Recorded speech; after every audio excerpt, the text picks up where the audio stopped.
Questions from the audience? Yes, sir. There you go. Okay, this is for Senator Amistad. You mentioned we need to look at a candidate's voting record. For those of us running for office that don't I feel something coming, go ahead. For those of us who don't have a record, what do you look for? It's tough. I mean, you basically have to get to know the person. Before I endorse somebody for office, I insist that I get to know them, and then I'll ask some of their friends or neighbors or their pastor, what kind of a person are they? They might have 2 or 3 other senators who've already endorsed them, but I'm not going to give my endorsement or my vote to an individual that I don't know. I think you're better off not voting. And so the fact of the matter is you know, you can criticize all the legislators who come up to Sacramento or go to Washington, but somebody sent them there. Yeah. So that criticism, it has to spread over to the voters for not doing their homework. That's the token. That's all I'm asking you to do. Is do the best you can and take the best guess that you can. And if they have a record, absolutely look at the record. Right. Well, Alexis de Tocqueville, famously said, we talked about this earlier in one of the programs today, is that one of the critical things for a well-functioning democracy or republic is an involved and alert citizenry. Right? Someone's making the votes, someone's putting these people in there or deciding not to run and letting this same old group do their thing and whatever. So hopefully I agree with you, and hopefully we're doing something different. You think you want to I just want to say one more thing. And I'm not saying that just because somebody's been criticized by the media or others that you shouldn't look at them. Aristotle said there's one great way to avoid criticism. Do nothing, be nothing, and say nothing. And that's not the kind of person I want either. The other thing to keep in mind is most of these folks who are running for office, It should be, but the levels are a little different. Let me try this. Generally I can be heard.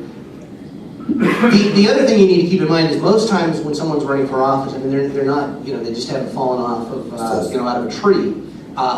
Look at the guy's background. If it's a businessman and, well, I'm a businessman and I'm going to go and vote business issues, etc., take a look at, whether that person's been involved before in what types of organizations. For example, obviously you pick the chambers of commerce. Look where they're giving their money to. Diligence. Exactly. Do your homework. In this day and age with the internet, you can find an enormous amount of information about people. Not just me. I've been in office 12 years, but you want to look at my background.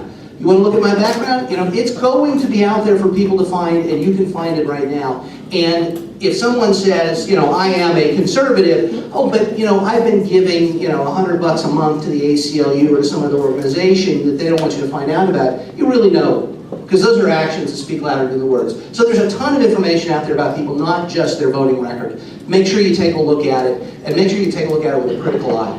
Let's talk about that. Let's talk about accountability. Let's talk about openness.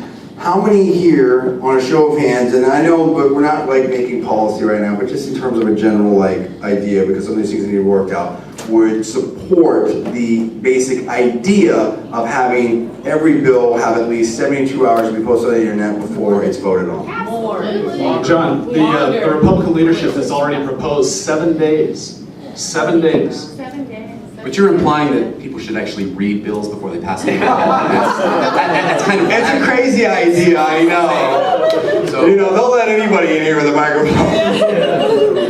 So, who else? Questions. Do we have questions for these candidates? Actually, former Senator Carpenter did write a book, and what makes you think we read the bills?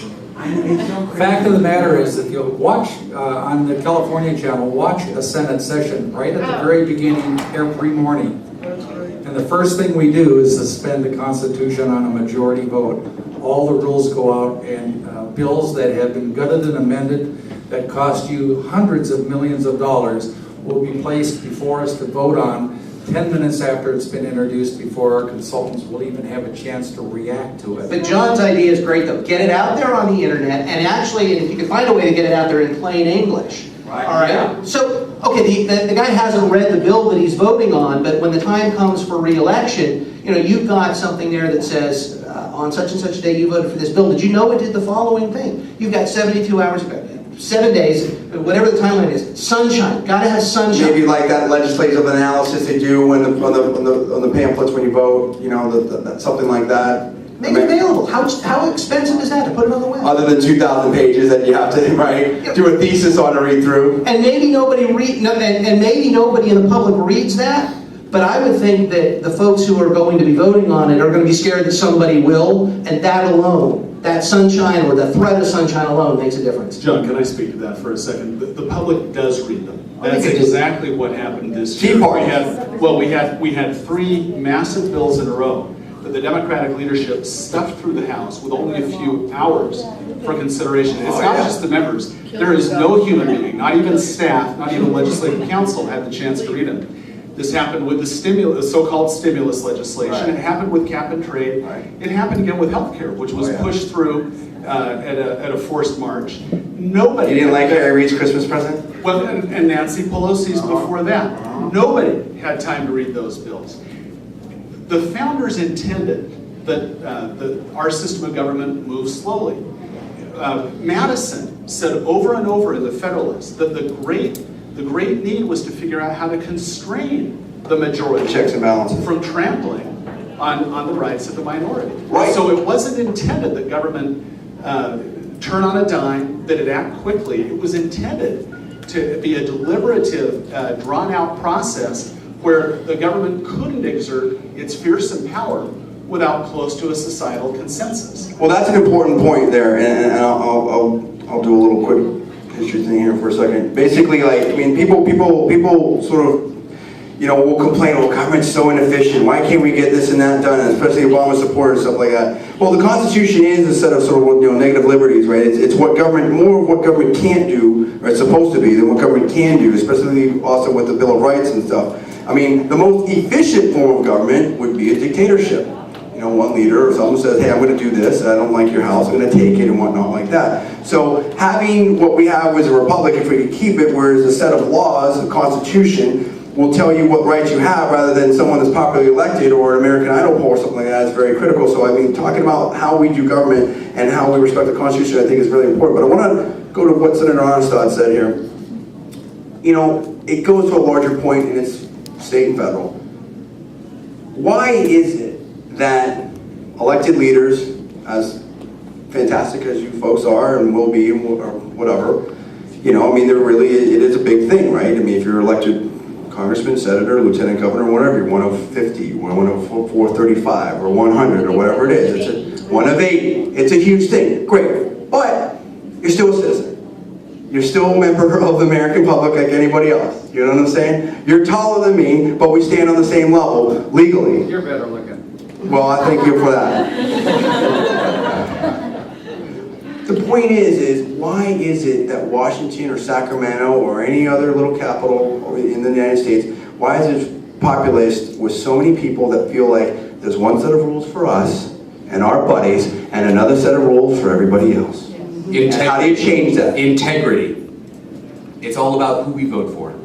Politicians are representative of the people, and if we demand integrity of our politicians, then we will start seeing all politicians in office with integrity. People that hold themselves to the same standards that they expect from everyone else. I think in answering that question, and I've seen it happen, those people without principles, political principles, or core personal principles that come to Sacramento are the ones who change. The ones who have that integrity that you just spoke of, or have an awareness of who they are, and have lived life a little bit, they don't change as much. Let me just tell you, the first hour of the day, you drive into the Capitol, you get out of your car, you drive underneath the Capitol, it's where the parking lot is, somebody parks your car for you, they go get gas for you, they wash your car for you. As you get out and say thank you, somebody in the elevator knows exactly where you want to go without having to tell them. You walk into your room and everybody bows down and says, hello, Senator. And you know, if you get that day after day after day, where people, the point I'm making is that you as a person cannot tell that really what they're doing is paying respect to the office, and as soon as Sam Honested is no longer the senator, That's right. I'm out the door. That's right. On to the next. People forget that, and they get used to it, and it goes with their head, and they want to play the game, they want to be players, and pretty soon billions of dollars worth of pressure change them. and I've seen it time and again, and that's just why I'm imploring you people, check out the people you vote for. Don't do it just because, you're the same gender or the same race or whatever. Check them out.